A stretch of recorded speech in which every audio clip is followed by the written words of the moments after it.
On va donc poursuivre un peu la méditation, la série de méditations sur l'avènement du royaume. Donc la dernière fois, on avait parlé de la séduction. Et la séduction à travers notamment Samson et Dalila. Et on avait dit ensemble que cette séduction avait un but qui était celui d'instaurer une situation mondiale qui serait favorable à l'Antichrist. Et donc, la séduction est là pour, si possible, détourner les enfants de Dieu de leur foi et de leur espérance, et de mettre en place un système mondial qui favoriserait l'avènement de l'Antichrist et donc de l'action satanique contre Dieu. On va poursuivre dans cette étude-là.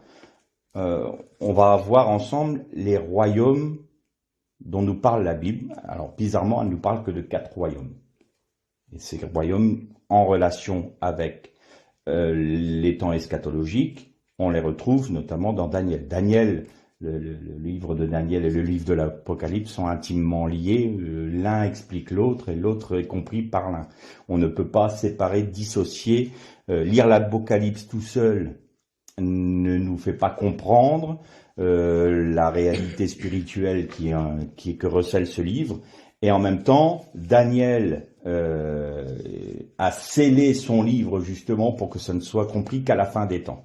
Et donc il faut qu'on comprenne une chose et une dynamique spirituelle dans la Torah, dans les Écritures, c'est qu'il y a ce qu'on appelle des cycles prophétiques. Il y a des cycles prophétiques, c'est-à-dire que des prophéties qui ont été données, qui se sont déjà accomplies dans le passé, et on va voir ça ensemble, notamment avec Daniel, qui parle de la grande, il dit ça, l'iniquité qui sera dans le lieu saint du temple, quand il sera profané. Il faisait référence notamment à ce qui allait arriver avec Antiochus Épiphane, Antiochus IV.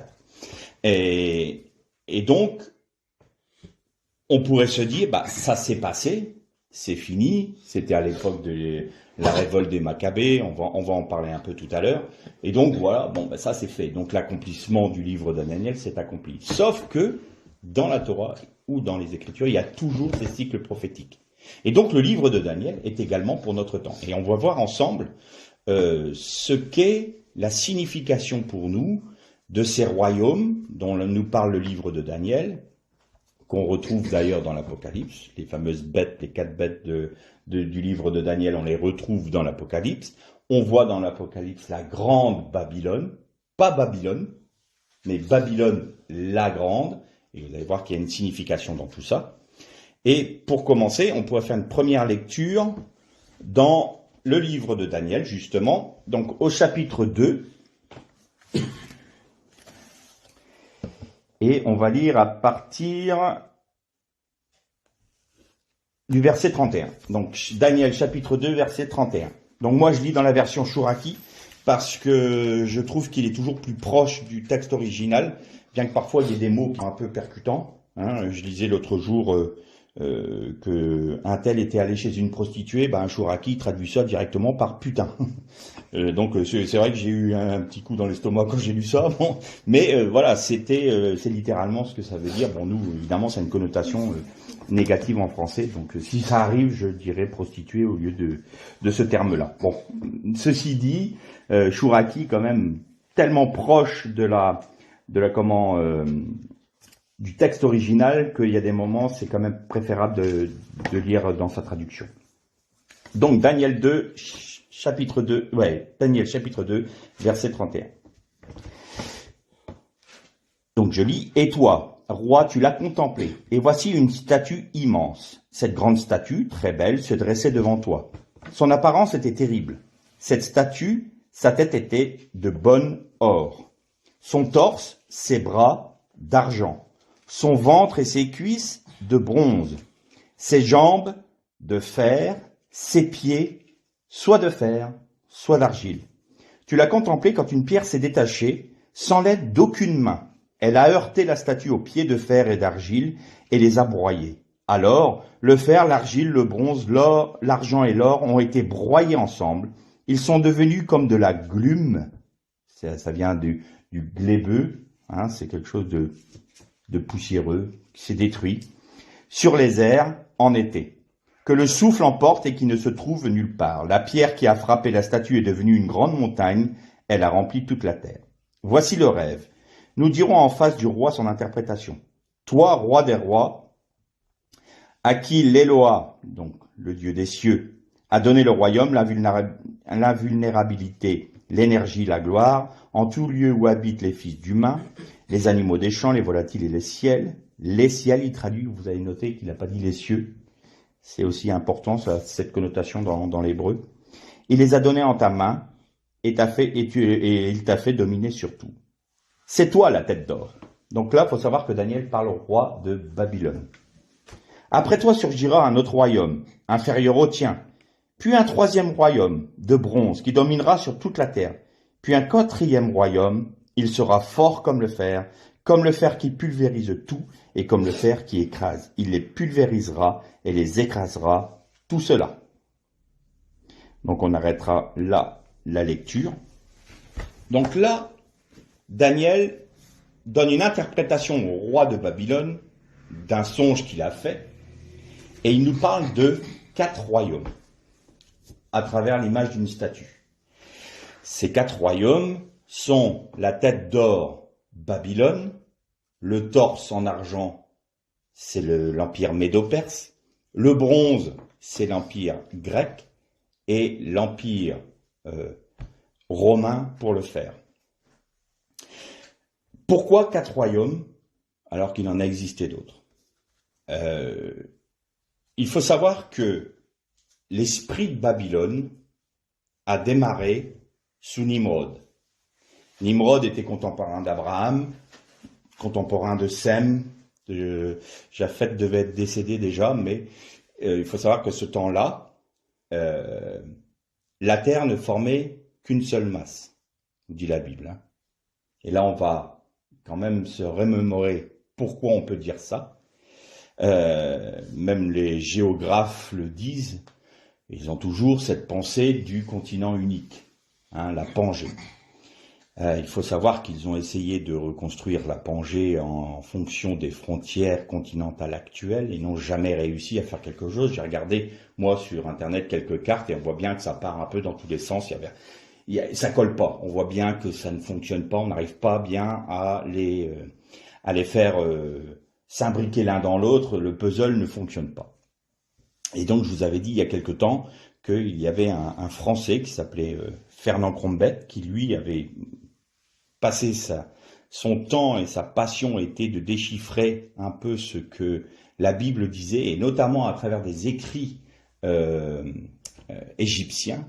Il a démontré que Champollion avait fait des erreurs dans ses traductions, et lui a amélioré les traductions égyptiennes, et donc il s'est intéressé un peu à tout ça. Il a fait d'énormes quantités assez impressionnantes d'ouvrages parlant de tout ça, et notamment, il a lui-même cherché à recréer ce fameux continent unique, cette Pangée initiale. Et il y avait un texte intéressant, j'en avais parlé dans le psaume 74 de mémoire au verset 12, où le psalmiste Asaph dit « Tu es l'objet de mon salut au centre de la terre, au centre du monde ». Et donc, ce fameux Fernand Crombette a pris des cartes marines et cartes continentales, et il a observé une chose intéressante, il a observé qu'il y avait ce qu'on appelle un talus continental autour de chaque continent. C'est-à-dire qu'il y avait une pente douce qui partait des rivages des continents vers les fosses océaniques. Et donc il s'est dit, tiens, si je faisais baisser le niveau de la mer à ce niveau-là, qu'est-ce que ça donnerait si je rassemblais les continents en un seul lieu? Donc ce qu'il a fait, il a redessiné toutes les cartes, et le résultat de ces travaux était qu'il y avait un continent unique qui avait la forme d'une corolle de fleurs à 8 pétales, et au milieu de cette terre-là, le centre de cette terre-là, c'est Jérusalem. Et de Jérusalem, il a pu voir avec les relevés de relief, qu'il y avait le fameux fleuve initial qui sortait d'Éden, qui avait ce que nos traductions traduisent de manière mauvaise, 4 bras, mais en réalité c'est 4 têtes. Parce que le mot hébreu c'est roche, et roche c'est la tête. Et donc ce fleuve se séparait en 4 têtes. Et quand nous relisons le chapitre de la Genèse, Bereshit, nous constatons que le Seigneur dit voilà, il a séparé la mer, enfin la partie des eaux d'en bas, et il a fait émerger la terre. Et donc ce continent unique a pris une forme, là on peut voir, hein, vous regardez sur internet, vous prenez sur internet, vous aurez la carte les fameuses cartes de Cronbeth, et vous constaterez que Jérusalem est au centre. Jérusalem, bizarrement, parce qu'on peut quand même trouver ça étrange, a toujours été l'objet d'une convoitise de toutes les nations. Il n'y a pas de pétrole, il n'y a pas d'intérêt économique, mais toutes les nations la veulent, depuis l'origine. Et s'il n'y a pas quelque chose de spirituel derrière tout ça, là, il faut qu'on m'explique. Parce qu'aujourd'hui, Israël, c'est majoritairement du désert. Vous avez juste la montagne centrale qui se trouve un peu comme une colonne vertébrale. Hein. Israël est parcouru par une chaîne montagneuse du nord au sud. Et donc tout ce qui va venir de la mer, les nuages vont sortir de la Méditerranée, vont venir arroser la partie occidentale des montagnes. Et une fois qu'ils sont déchargés d'eau, il n'y a que un tout petit peu d'eau qui traverse par-dessus les montagnes et qui vont arroser l'autre côté. Donc si vous voulez, vous avez Jérusalem, et tout de suite derrière, vous avez le désert. Et après, il se recharge en eau, et vous avez une autre chaîne montagneuse un peu plus loin, et ça refait la même chose. Donc si vous voulez, vous avez toute la partie occidentale qui est très, très verdoyante, et entre les deux montagnes, vous avez une partie désertique. Alors aujourd'hui, quel intérêt pour les nations d'avoir ce pays? Pourquoi est-ce qu'il y a tant d'objets de convoitise, tant d'objets de guerre, tant d'objets de discorde, si ce n'est qu'il y a une raison spirituelle derrière tout ça. Et pour compléter un peu notre sujet sur les 4 empires, les sages d'Israël disaient une chose intéressante, c'est que quand vous lisez le chapitre 2 de la Genèse, vous avez 4 termes. 4 termes dont disent ces sages d'Israël sont la typification de ces fameux 4 empires. Vous avez le premier terme, que vous connaissez tous, le Tohu. Hein, il a été le Tohu Vavohu. Donc Tohu veut dire confusion. Et confusion, c'est tout à fait Babel. Babel, c'est là où Dieu a confondu les langages et a séparé les hommes les uns des autres pour les disperser sur la terre. Et donc, les sages d'Israël disent, le Tohu correspond à l'empire babylonien. Le Vohu veut dire vide en hébreu. Et ils disent, ça correspond tout à fait à l'empire médo-perse parce que, vous vous souvenez dans Daniel, parce que Daniel a connu les 2 empires, l'empire babylonien et ensuite l'empire médo-perse. Et vous avez Belshazzar qui, à un moment, fait un grand banquet pendant plusieurs jours. Et c'était de la débauche totale. Ils avaient même jusque pris les ustensiles du temple de Jérusalem pour les utiliser à leur beuverie. Et donc c'était l'impureté, l'outrance dans les banquets, dans la boisson, et ils en profitaient.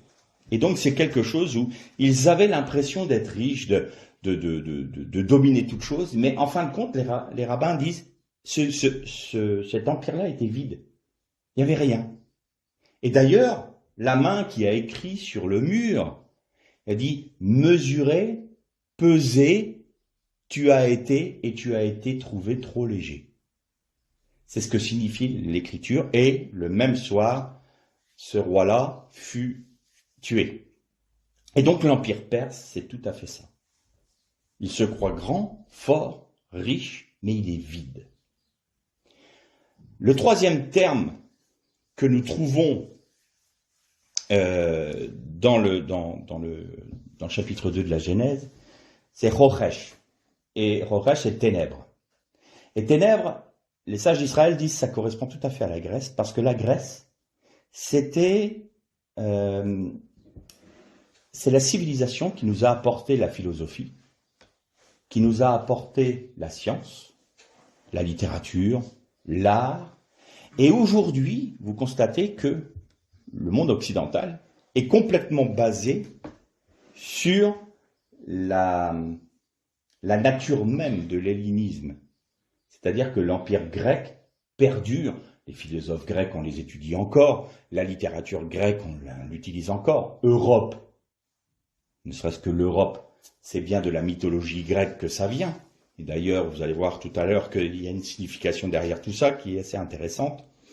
Et cette civilisation était extrêmement, j'ai envie de dire, flamboyante. Elle était riche intellectuellement. Elle avait le côté aussi où c'est elle qui a créé les gymnases pour le sport, c'est-à-dire que c'est eux qui ont inventé un esprit sain dans un corps sain, que les Romains ont repris d'ailleurs après. Mais tout ça vient des Grecs.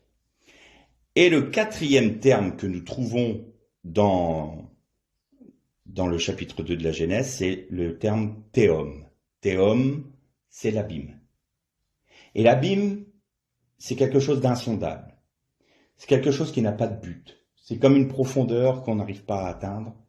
Et ça, c'est l'Empire romain. Bon, les Romains n'avaient d'autre ambition, ni culturelle, ni intellectuelle. Leur seule ambition, c'était de conquérir. Et conquérir par la force. Et ça correspond au fameux quatrième empire de fer, c'est-à-dire qu'ils broyaient tout sur leur passage. L'Empire romain, personne ne les arrêtait. Mais il n'y avait pas d'idéal. Ils avaient leur panthéon, mais c'était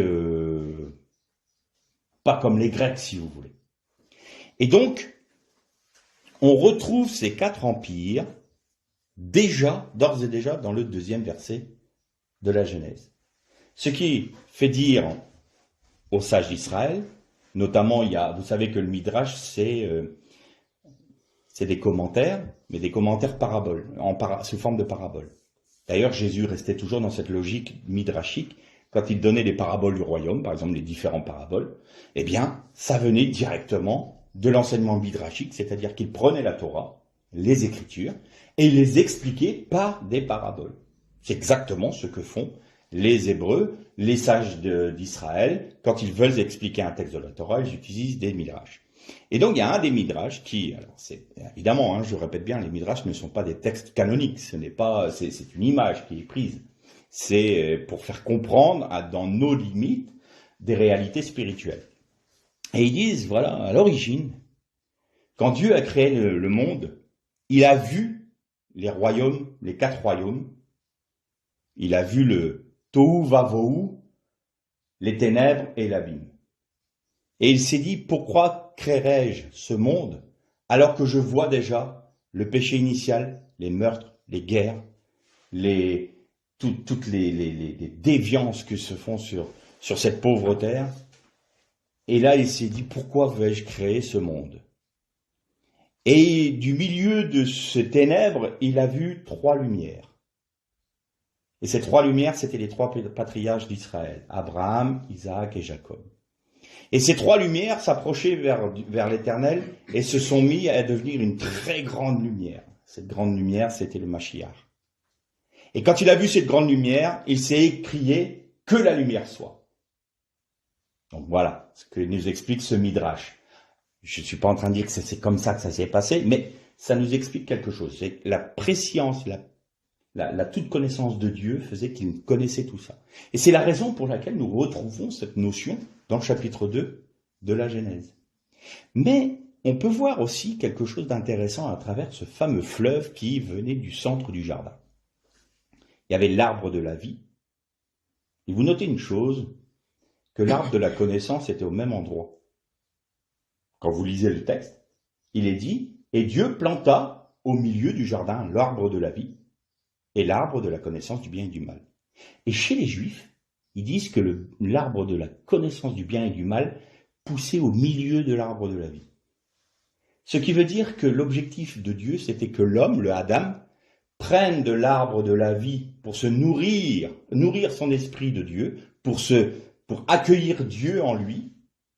Et ensuite, il pouvait prendre de l'arbre de la connaissance du bien et du mal, parce que par la présence de Dieu en lui, il avait la capacité de rentrer dans la connaissance du bien et du mal. Or, l'homme a pris de l'arbre de la connaissance du bien et du mal avant même de s'être nourri de Dieu, si vous voulez.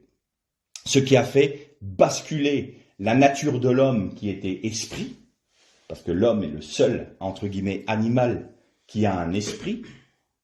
Quand il est dit qu'il devint une âme vivante, quand Dieu souffla dans ses narines, il devint une âme vivante, ça ne veut pas dire qu'il a pris vie. Les animaux ont une âme, mais ils n'ont pas une âme vivante. Ça veut dire quoi? Ça veut dire que Adam était un être vivant, mais avec une capacité spirituelle, c'est-à-dire qu'il était autant de la terre que des cieux. C'est ça, être une âme vivante. Donc son esprit qui lui a été donné, qui a été insufflé par Dieu, a fait en sorte que c'était une âme vivante parce qu'ayant un esprit. Et c'est pour ça que Jésus pouvait dire « laissez les morts enterrer les morts », c'est-à-dire ceux qui ont détruit, entre guillemets, leur esprit, qui nourrissent plus l'âme que l'esprit, sont comme morts aux yeux de Dieu. Et donc, laisse les morts enterrer les morts. Ce n'est plus des âmes vivantes, ce sont des âmes animales, et c'est tout. Et donc aujourd'hui, d'ailleurs, vous constatez que pour s'éloigner de Dieu, l'humanité dit « nous sommes des animaux ». Ni plus ni moins. Donc là, toutes les déviances possibles et imaginables sont logiques, puisque nous taisons notre esprit, nous rejetons ce qui est notre esprit, nous rejetons ce qui fait de notre nature des êtres spirituels, c'est-à-dire des cieux, et nous demandons à ce que nous restions des personnes terrestres. Et à ce titre, nous devenons des âmes non vivantes, donc morts aux yeux de Dieu. Je ferme la parenthèse là. Et donc ce fleuve sortait du milieu du jardin. Et il se séparait en 4 têtes, nous dit la Bible. Pas 4 bras. Ça, c'est nos traductions françaises, c'est un bras de fleuve, un bras de rivière. Donc on a traduit comme ça, ce qui est faux. 4 têtes. 4 têtes. Ça rappelle quelque chose. La tête, c'est une autorité. Le Christ est la tête de l'Église. Eh bien, on peut noter, alors, je sais que je vais prendre seulement un seul aspect pour développer ce que j'ai à dire là aujourd'hui, parce que vous savez que l'hébreu a cette faculté merveilleuse de pouvoir dire une chose et son contraire dans le même mot, ou dans la même pensée. Vous prenez, par exemple, quand Jésus, quand il est dit que tout était accompli, il s'est écrié « tout est parfaitement accompli ». Il a employé le mot « collé ». Et le mot « coller » vient de la racine « kal » qui veut dire « détruire ». Alors, accomplir, détruire, bâtir, détruire, c'est le même mot, la même racine. Mais en fin de compte, en un seul mot, Jésus pouvait dire « j'ai accompli toute la Torah et les prophètes, tout est parfaitement accompli, et en même temps j'ai détruit toutes les œuvres du diable ». Dans un seul mot, avec l'hébreu, il y a la possibilité de dire une chose beaucoup plus vaste que ce que nous, on peut traduire en français ou dans d'autres langues. La Bible ferait 6 ou 7 fois le volume qu'on a actuellement si on devait traduire tous les mots hébreux avec toute leur signification via les racines. On s'en sortirait pas. Et donc, évidemment, le traducteur est obligé de choisir un terme pour que le texte devienne compréhensible. Et souvent, c'est Jean-Marc Taubois qui disait ça, traduire c'est trahir, et je ne me déroge pas à la règle. Il dit, il y a des moments, je me suis arraché les cheveux, il dit, c'est pour ça que j'en ai plus beaucoup, qui disait, notre frère, c'est qu'il y a des moments, j'étais obligé de choisir un terme, et pourtant, il y avait d'autres choses qui pouvaient se dire. Donc, traduire, c'est trahir. Donc, je ne jette pas la pierre à ceux qui ont traduit la Torah, mais il y a des moments, oui, effectivement, on a besoin de retrouver des termes qui vont pouvoir nous éclairer plus profondément. Alors, bien entendu, le traducteur a mis « tout est parfaitement accompli », il avait raison, tout est parfaitement accompli en Christ. Mais la notion de « toutes les œuvres du diable ont été détruites », là, il y avait quelque chose du plus profond. Et, sachant que ce fleuve, pour revenir à notre étude, ce fleuve qui sortait d'Éden, était le fleuve que Dieu avait mis au centre du jardin.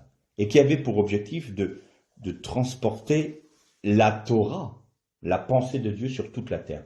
Et quand vous regardez la carte de Crombet, du fameux Fernand Crombet, vous notez que vous avez un fleuve qui monte vers le nord, donc il part un peu sur l'est, et hop, il remonte vers le nord. Vous en avez un autre, donc ça, celui du nord, c'est le Tigre. Celui de l'Euphrate, il va complètement vers l'est. Après, vous avez le Gihon. Le Gihon, c'est le Nil. Et vous avez le Pihon ou le Pishon, en fonction des termes qu'on peut employer, qui va tout à fait vers l'ouest. Et vous noterez que ces 4 fleuves correspondent à des empires. On peut très bien voir que ces 4 fleuves vont correspondre à des empires. L'Euphrate, c'est Babylone. Tout à fait Babylone. Le Tigre, il va un peu vers l'est, mais il part du centre, il part vers l'est et il prend le nord. C'est tout ce qui va être l'empire helléniste. Mais aussi l'empire perse. Et si vous regardez les 2 empires, l'empire perse, vous voyez que Alexandre le Grand a conquis pratiquement l'ensemble de l'empire perse. Et une partie de Babylone, et évidemment Israël, et une toute petite partie de l'Afrique du Nord. Le Nil, c'est plus particulier. Parce que le Nil va nous parler de l'Égypte. L'Égypte et tout ce qui en découle, donc c'est-à-dire les Philistins, Canaan, hein, c'est ce qu'on avait vu avec les fils de Noé, la généalogie qui a suivi. Et là, ça nous parle du monde. Le monde, l'Égypte, l'esclavage, on est pris dans le monde. Et le 4e fleuve qui va vers l'ouest, il est devenu la Méditerranée. Et la Méditerranée, c'est la mer qui, dans la Bible, touche toutes les nations. Et toutes les nations, c'est Rome. C'est le seul empire qui a été aussi loin en Occident. Les Grecs sont restés dans les îles grecques, hein, la Macédoine, il y avait la Macédoine, la Grèce, et ils sont partis vers l'Orient pour aller établir leur empire. Les Romains, eux, ont envahi toute la partie, tout le bassin méditerranéen en fait, mais ils sont remontés jusqu'à l'Angleterre actuelle. Donc l'Allemagne, tout ça, c'était conquis par les Romains. L'Empire romain, c'est celui qui va représenter l'ensemble des nations. Et d'ailleurs, les sages d'Israël ils l'appellent Édom.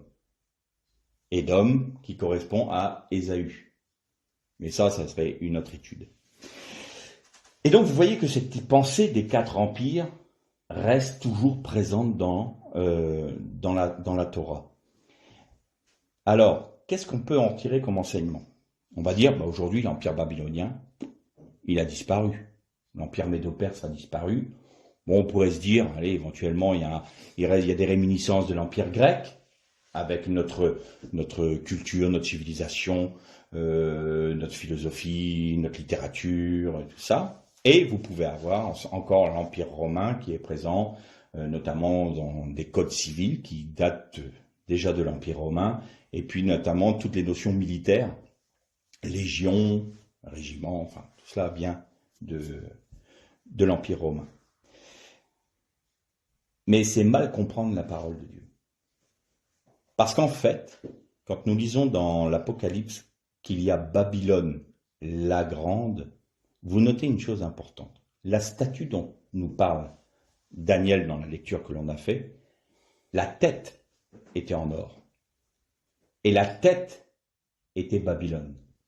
Ça veut dire quoi? Ça veut dire que la tête, c'est une autorité. La tête, c'est ce qui domine sur le corps. C'est elle qui va donner les ordres à tous nos membres. Eh bien, l'esprit de Babylone, la pensée de Babylone, l'empire babylonien, et je rappelle que Babylone vient de Babel, là où les hommes ont dit « faisons-nous un nom et bâtissons une tour qui touche le ciel ». Alors, ceux qui vont dénigrer les chrétiens et ceux qui croient dans les Écritures vont dire ils sont complètement fêlés, ils vont penser que les hommes étaient capables de toucher le ciel. C'était pas du tout la pensée. Voilà.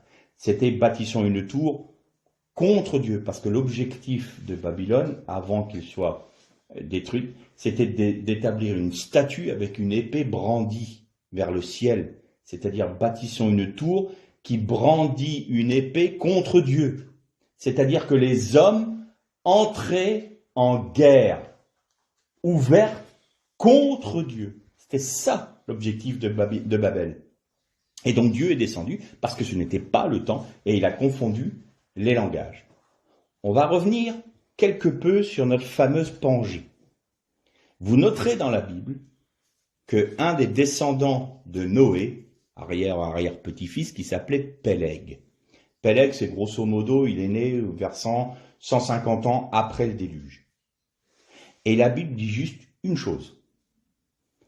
Il fut appelé Péleg parce que c'est dans ces jours-là que la terre fut déchirée, littéralement, déchirée. C'est-à-dire que c'est à ce moment-là où, on peut dire scientifiquement, que la tectonique des plaques s'est mise en place. Et que la terre s'est séparée, s'est déchirée, et les continents ont commencé à dériver. Alors je pense que dans un premier temps, ça a été très rapide.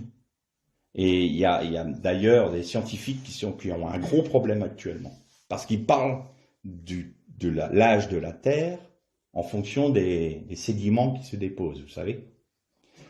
Et ils ont un gros problème parce qu'ils ont découvert dans le Grand Canyon californien un arbre qui est solidifié, un arbre fossilisé.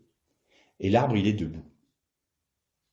Sauf qu'en étant debout dans les sédiments, ça veut dire que cet arbre-là a été recouvert par 2 ou 3 millions d'années. Alors la grosse question, c'est comment un arbre peut-il être resté vivant pendant 3 millions d'années et se fossiliser au fur et à mesure que les sédiments sont déposés. Et ils en sont arrivés à la conclusion, la seule qui pouvait être possible, c'est que toute cette masse de limon s'est déposée en quelques heures. Ce n'est pas possible autrement.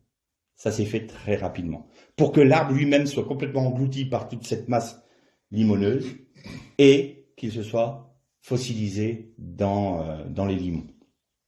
Et donc ça remet en question un peu leur théorie sur déjà l'âge de la Terre, la façon dont ça s'est produit. Et c'est un peu tempête dans un crâne actuellement chez les géologues. Mais évidemment, tout comme pour les travaux de Cronbet, on rejette tout ça, on met ça de côté parce que ça confirme trop la parole de Dieu. Bon, quoi qu'il en soit, il est là. Il a été découvert. Je ferme cette parenthèse-là. Donc, c'est à ce moment-là que la terre s'est déchirée. Et donc, vous voyez que par la division des langages, les hommes se sont séparés par famille sur toute la terre, qui était unifiée à l'époque. Et ensuite, Dieu a fait en sorte que la terre se déchire et soit séparée comme aujourd'hui, pour ne pas que Babel puisse, ou Babylone, puisse voir le jour avant son heure. Avant son heure. Et vous noterez qu'à partir de ce moment-là, toute l'histoire de l'humanité a été toujours la même. Des conquêtes pour faire en sorte que l'ensemble du monde connu, qu'il connaissait, soit soumis à une seule autorité, une seule langue et une seule religion. Ça a toujours été ça. Encore dernièrement, dans notre histoire, pas si lointaine. Aujourd'hui, on est en train de commémorer les 200 ans de la mort de Napoléon. Mais Napoléon, sans peut-être le vouloir de cette manière-là, a conquis l'Europe et a voulu unifier quelque chose sous l'égide de la France. Jules César, les Romains, Hitler, le Troisième Reich, qui devait durer combien de temps? 1000 ans. Ils étaient très mystiques, hein, les nazis. Tout ce qui était occulte et tout ça. Et ils savaient très bien qu'il y avait le règne du Christ qui devait durer 1000 ans. Donc le Troisième Reich, on va le mettre en place et il va durer 1000 ans. C'était ce que disait Hitler. Et donc les hommes ont toujours voulu. Et à chaque fois, Dieu a empêché les hommes d'établir ce fameux, ce qu'on pourrait appeler le gouvernement mondial. Alors, une fois qu'on a posé tout ça, on peut se poser la question, aujourd'hui pour nous, quelle est la relation de tout ça avec nous? Je refais le trait d'union entre la séduction qui va nous amener à toucher notre sanctification. Vous vous souvenez, on a parlé de ça, de manière à nous abreuver de la pensée de Babylone. Et Babylone intègre l'idolâtrie babylonienne, la pseudo-richesse mais vide de la Perse, Les ténèbres, là, ce qu'on nous disait, nous, à notre époque, hein, à l'époque, la France des Lumières qui avait renoué avec la philosophie grecque, justement. Les ténèbres qui viennent d'une philosophie hors de Dieu. Ce que l'on croit être une lumière n'est en fait que les ténèbres des Grecs. Et la dureté romaine. Et en fait, vous retrouvez cet esprit-là dans les quatre. L'esprit de Babylone se répand dans les quatre royaumes. Et c'est la raison pour laquelle ces quatre royaumes-là sont une seule et même entité, une statue. Vous les retrouvez dans les quatre animaux. Vous avez en premier un lion, le lion, qui est le roi des animaux, ce qu'on dit, l'ours, le bouc, et la fameuse bête fantasmagorique qui n'existe pas et qui est l'Empire romain. Et donc, le lion est l'autorité de tout cela. Et c'est pour ça que dans l'Apocalypse, vous retrouvez la Babylone, la grande, parce que en étant Babylone, elle englobe les caractéristiques des quatre empires. Et si vous notez une chose importante dans la parole de Dieu, quand Babylone se développe, Jérusalem est mise à sac et ses habitants sont déportés. Quand Jérusalem est restaurée, c'est un temps où Babylone s'effondre. Et à chaque fois, vous avez ces deux entités-là qui ne peuvent pas cohabiter en même temps sur la surface de la terre. Babylone et Jérusalem ne sont jamais à leur apogée en même temps. Jamais. Soit c'est l'une, soit c'est l'autre. Il n'y a pas les deux. Et dans la pensée de Dieu, il y a toujours Babylone qui représente les hommes. Je rappelle une chose. Cette statue qui devait être édifiée au sommet de la tour de Babel qui brandissait une épée contre Dieu. Si Babylone, l'esprit de Babylone, prend autorité sur la planète, sur la terre, alors Jérusalem s'efface, se retire. Et quand Jérusalem est reconstruite, c'est l'esprit de Babylone qui se retire. Il y a toujours cette notion-là dans la parole. Et pour notre temps, on va prendre l'exemple à travers la séduction et de ce qui va arriver avant que le royaume ne soit établi. Parce que on reste sur notre pensée, l'établissement du royaume du Christ, de l'agneau. Mais avant que cela n'arrive, toutes ces choses doivent se passer. Et nous sommes dans ces temps-là où l'action de Satan se développe, où la foi du plus grand nombre commence à se refroidir, et nous retrouvons toujours cette même réalité. L'esprit de Babylone commence à prendre de l'ampleur, donc Jérusalem s'efface.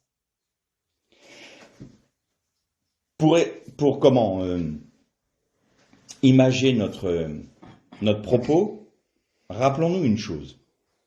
Qu'est-ce qui s'est passé au moment de ce fameux Antiochus Épiphane, Antiochus IV? C'est l'image type de l'Antichrist chez les Juifs. Pourquoi? Parce que c'est celui qui a profané le temple. Alors, qu'est-ce qui s'est passé à ce moment-là? L'Empire grec s'est développé avec Alexandre le Grand vers 360 de notre ère, avant Jésus-Christ, pardon. Et donc, il a conquis toute l'ancien empire perse, hein, et toute la Palestine, et un peu des Chaldéens, c'est-à-dire de Babylone. Et donc, ils ont commencé, eux, à diffuser cette pensée hellénistique, c'est-à-dire la philosophie grecque, les jeux. Ils ont inventé les jeux, c'est-à-dire les stades, les gymnases. Alors aujourd'hui, nous, les gymnases, on va dire, c'est quoi un gymnase? Mais dans l'Antiquité, un gymnase, c'était là où on entretenait son corps, avec le sport. Mais ensuite, vous pouvez vous asseoir au pied des grands philosophes grecs qui vous enseignaient la philosophie, la littérature et tout ça. Donc tout ça, c'était dans le gymnase, en fait. Et les Juifs, à l'époque, commençaient à se dire « Ah, c'est quand même une civilisation brillante ». Et nous, notre vieille religion juive qui date de 2000 ans plus tôt, oh, ça fait bien poussiéreux par rapport à cette flamboyance des Grecs. Sauf que les Grecs avaient une particularité, c'est que dans tous les territoires conquis, ils récupéraient les panthéons de toutes les nations et ils faisaient une forme de syncrétisme, ils faisaient une petite bouillie là, Et il y avait des dieux, ils faisaient les dieux leurs, quoi. Mais ils interdisaient aux autres nations de faire leur culte. Le culte devait être en fonction de ce que les Grecs en avaient fait de leurs dieux. C'est-à-dire qu'ils s'appropriaient les dieux des uns et des autres, ils faisaient leur petite tambouille, ils faisaient le syncrétisme, ils établissaient une religion, et maintenant tout le monde avait l'obligation de suivre les dieux grecs. Et les Juifs avaient eu, entre guillemets, un statut particulier, parce qu'il y a eu des négociations assez sévères. Vous savez bien que les Juifs ne voulaient pas abandonner Elohim, et donc ils ont dit, nous n'accepterons jamais d'abandonner Elohim, l'Éternel, au profit de vos dieux. Ça, il n'en est pas question, ne se soumettra jamais. Et donc, les Grecs se sont dit, bon, pas de problème, on ne va pas recréer des troubles, on va faire une chose. Nous acceptons que vous continuiez à pratiquer votre culte. Seulement, vous devez perdurer dans votre culte. Si d'aventure vous venez nous demander, de votre plein gré, d'adhérer à notre religion, à nos dieux, et d'abandonner le vôtre, à ce moment-là, bien entendu, nous vous accueillerons, et vous n'aurez plus le droit d'exercer le culte à Yahvé, ou à Elohim. Les Juifs ont dit, pas de problème, on est d'accord. Donc, le temple a continué à faire son office. Les temps sont passés, mais il y a eu deux courants dans le monde juif de l'époque. Il y avait un fameux prêtre qui lui voulait helléniser les Juifs. Et donc il a créé un parti en Israël et à Jérusalem qui promouvait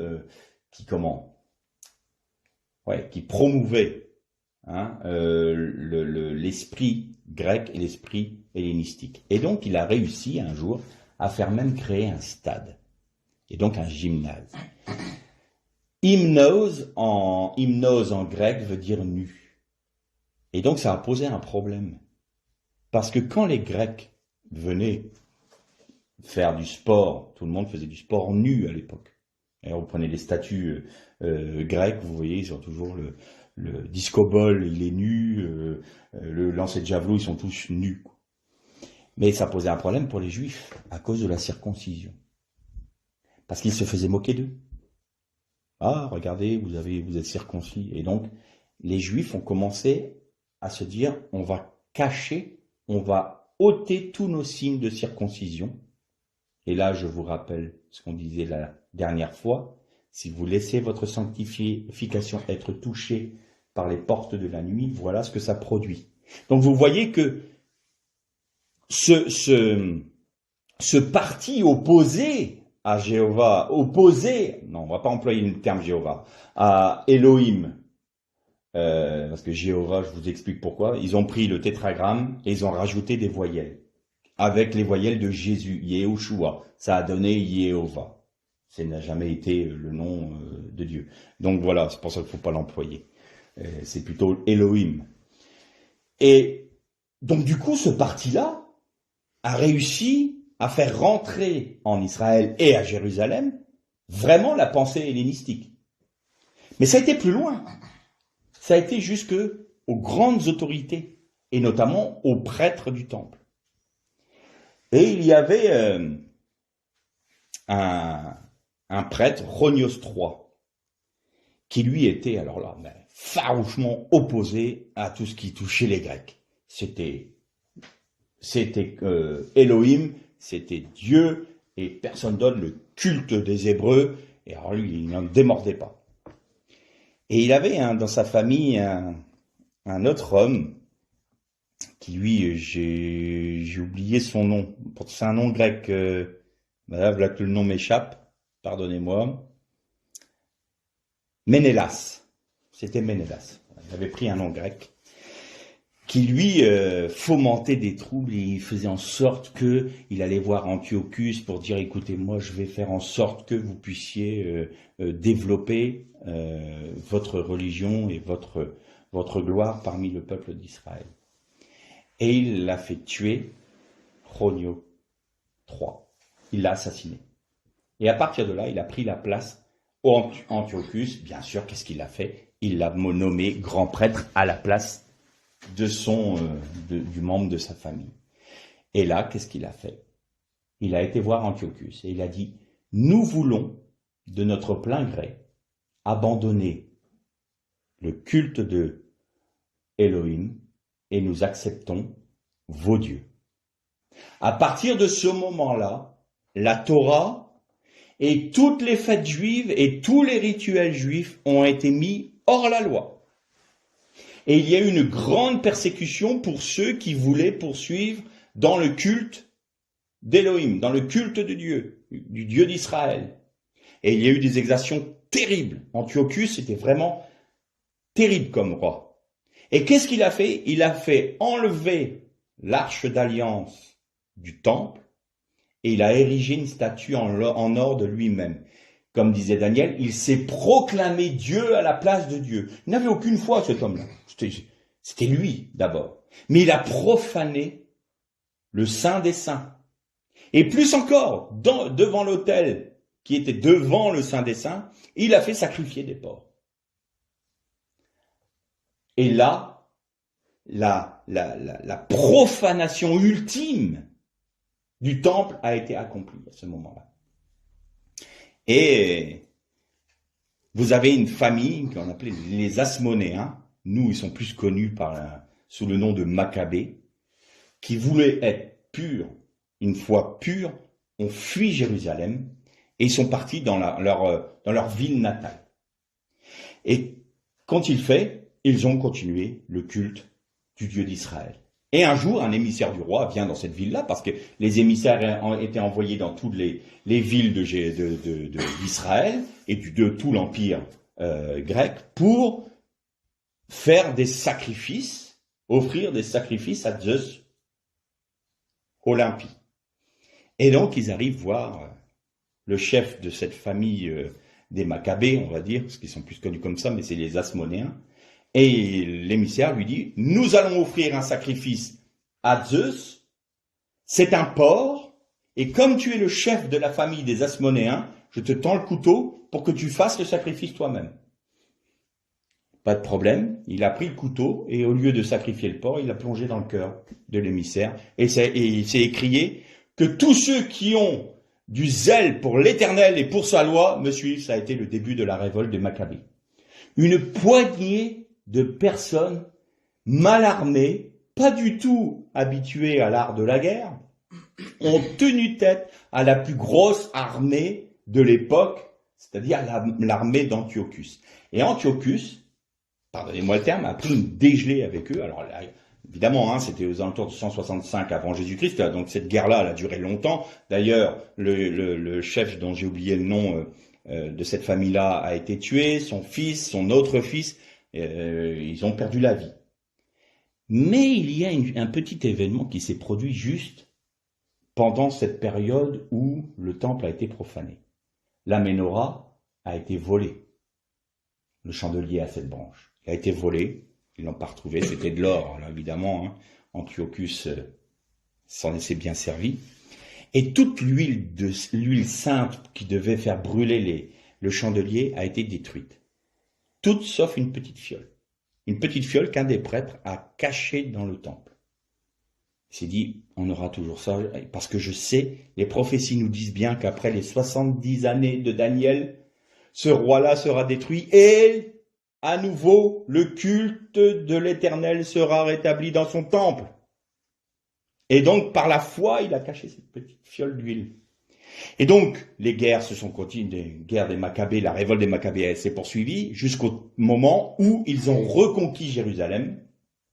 Ils ont purifié le temple, donc détruit la statue d'Antiochus IV. Ils ont tout rétabli et ils ont voulu réinstaurer le culte de l'Éternel. Ils se sont fait rapidement une menorah en bronze parce qu'il n'y avait pas d'or. Donc ils ont fait une menorah et ils ont eu un gros dilemme. On n'a plus d'huile pour faire brûler les lumières, pour allumer la menorah. Et le prêtre qui avait caché la fiole, dit « Moi, je sais où il en reste un petit peu, j'en ai caché. » Et ils disent ben, « Amène-nous la fiole. » Ils l'amènent et ils regardent et ils disent « Avec ça, ça ne peut brûler que quelques heures. Sauf que pour faire de l'huile, selon les commandements des Écritures, il faut 8 jours. 8 jours pour refaire de l'huile neuve. » Et là, ils ont fait un acte de foi. Ils ont remis l'huile dans la menorah et ils ont rallumé la menorah pour qu'à nouveau le culte perpétuel du Dieu d'Israël se perpétue. Et ils ont dit, par la foi, on verra ce que ça donnera. Et ils ont commencé à refaire de l'huile. Et cette huile-là a brûlé pendant les 8 jours, miraculeusement, pendant les 8 jours de la préparation de la nouvelle. Et ça a donné la fête des dédicaces que vous connaissez sûrement sous le nom de Hanouka. C'est la lumière qui a brûlé pendant 8 jours. Et vous voyez Jésus au moment dans le temple en hiver qui se promène, et c'était la fête des dédicaces, c'est-à-dire c'était cette fête-là qui fêtait le rétablissement du culte de l'Éternel dans son temple. Pourquoi est-ce que je dis tout ça aujourd'hui? Pourquoi je donne cet exemple-là? Regardez le processus de la séduction. Où ça a amené Israël? Eh bien, regardez, relisez le livre de l'Apocalypse et regardez le même signe de la séduction. Flamboyant, attirant, ayant l'air de quelque chose de grand et de très lumineux, et en fin de compte, c'est quelque chose de ténébreux et quelque chose de violent. Eh bien, nous retrouvons la même chose aujourd'hui dans ce que nous vivons. Alors, qu'est-ce que je peux faire comme parallèle avec notre temps? Le Parlement européen. Le Parlement européen est un bâtiment qui a été construit selon le modèle de la peinture flamande de Peter Bruegel, qui est Babylone. Vous regardez le temple, vous regardez, oui, c'est le temple de Babylone. Vous regardez le bâtiment de Strasbourg du Parlement européen et vous voyez la tour de Babel, selon sa peinture, avec des échafaudages autour en apparence. Et quand l'Europe s'est construite, l'Union européenne s'est construite, ils ont dit c'est parce que l'Europe est en perpétuel cheminement vers l'accomplissement. Mais sous-entendu, ce qui n'a pas été achevé jadis, nous l'achèverons. Et quand vous allez un peu plus profond dans le bâtiment, vous voyez qu'il y a une petite, une salle au milieu qui est un peu ovale. Et cette salle-là, elle rappelle volontairement le Colisée romain. Et vous avez dans les autres salles, dans l'architecture, des courbes et des lignes qui rappellent les agoras, l'agora grecque. Les endroits de marché. Et donc vous avez l'architecture babylonienne, romaine et grecque qui sont réunis dans le Parlement européen. Alors vous allez me dire, on a trois empires là, entre guillemets. Mais il est où le quatrième? Eh bien le quatrième, c'est que aujourd'hui, vous notez une chose importante. L'Europe se croit riche. L'Europe se croit importante. Et l'Europe, potentiellement, est la plus riche au monde. Si elle s'unissait vraiment, elle serait la première puissance mondiale. Mais ce qu'elle croit être sa force est en fait une coquille vide. Vous remarquez que l'Europe ne compte pas sur dans le monde aujourd'hui. On l'a encore vu ces derniers temps avec cette histoire de Covid et de vaccins. Tous les autres ont réussi à faire des choses que l'Europe n'arrive pas. C'est un géant, oui, au pied d'argile. C'est-à-dire que l'Europe n'arrive pas à être cette puissance qu'elle pourrait être. Ça ne veut pas dire que ça n'y arrivera pas. Mais vous regardez que tout ça se met en place. Et notez une chose, c'est d'Europe que viennent toujours, notamment de la France, l'humanisme bien sûr sans Dieu, cette volonté des Lumières de la France qui se répand, avec les écrits philosophiques issus des philosophes grecs, de la littérature grecque et de la mythologie grecque. Europe chevauchait un taureau. taureau blanc, c'était Zeus qui s'était transformé en taureau blanc pour séduire Europe, si vous reprenez la mythologie grecque, hein. Et elle chevauche le taureau. Ça rappelle quelqu'un qui chevauche une bête, entre guillemets. Et vous notez une chose, c'est que cette volonté qu'a l'Europe, c'est d'imposer au peuple qui la compose sa propre volonté.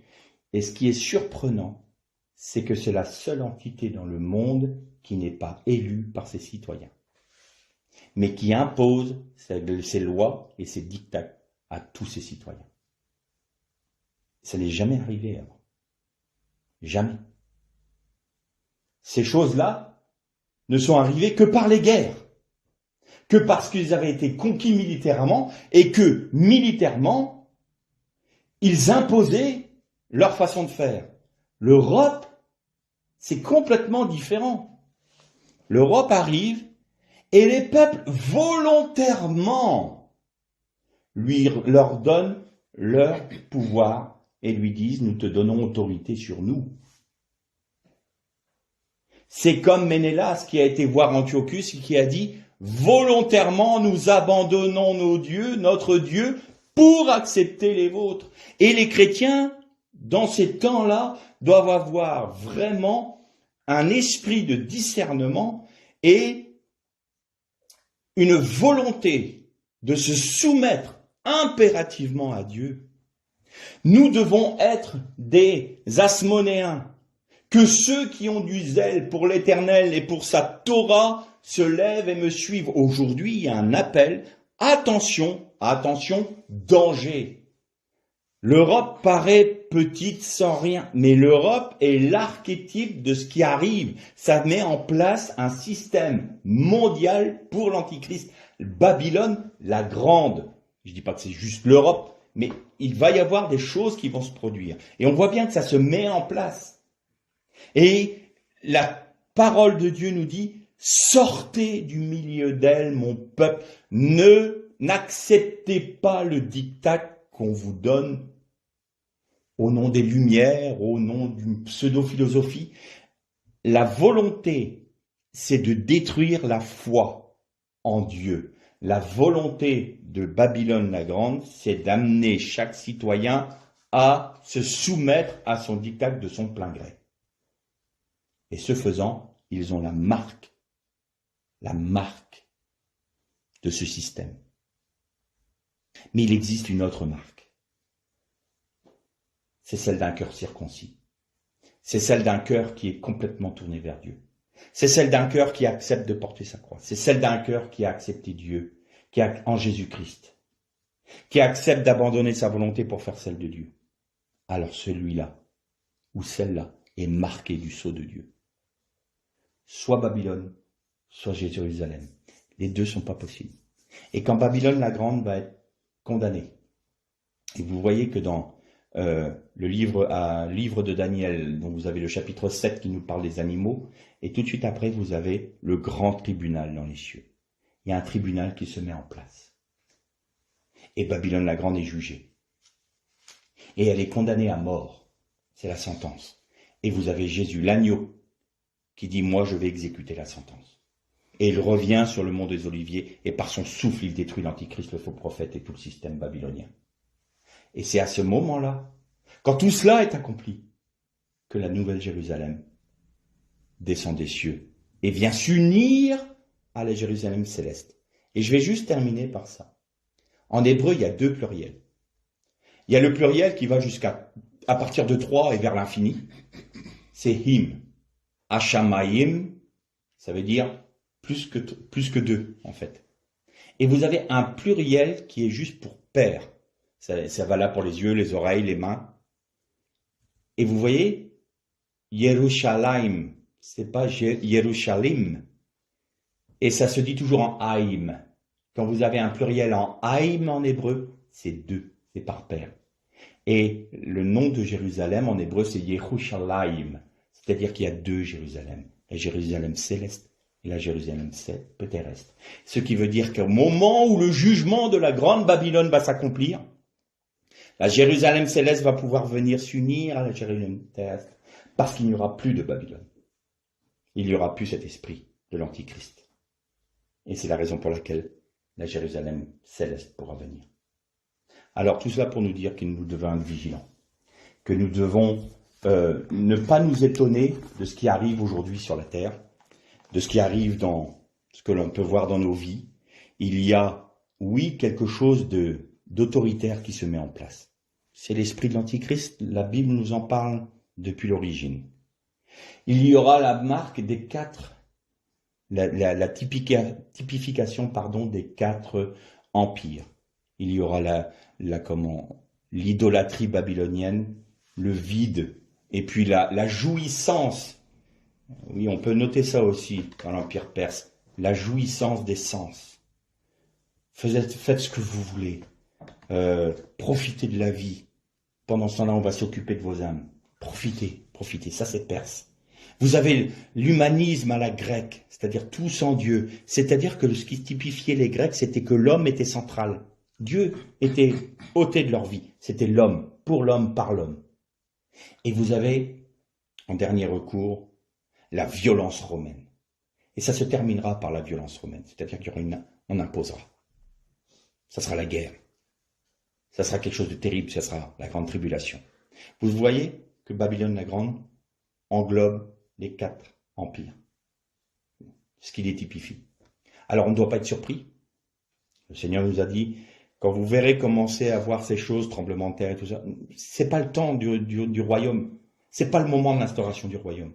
Mais levez les yeux car votre délivrance est proche. Mais quand vous verrez l'abomination dans le temple de Dieu, alors vous savez que là, le jugement est proche. Alors, aujourd'hui, nous voyons les prémices de tout ça se mettre en place. Les symboles de l'Union européenne sont typiquement des symboles des quatre empires. Ça nous crève les yeux. Il faut être lucide sur tout ça. Alors aujourd'hui, il nous faut qu'on soit comme les Maccabées, comme les Asmonéens, que ceux qui ont du zèle pour l'Éternel et pour sa Torah me suivent. Alors il faut qu'on rentre en résistance, pas contre les hommes, pas contre les gouvernements, mais contre l'esprit qui se développe dans ce monde, l'esprit de Babylone la Grande, l'esprit de l'Antichrist. Et pour ce faire, nous devons être entiers, complètement soumis au Dieu des cieux, en Jésus-Christ. Que le Seigneur vous bénisse.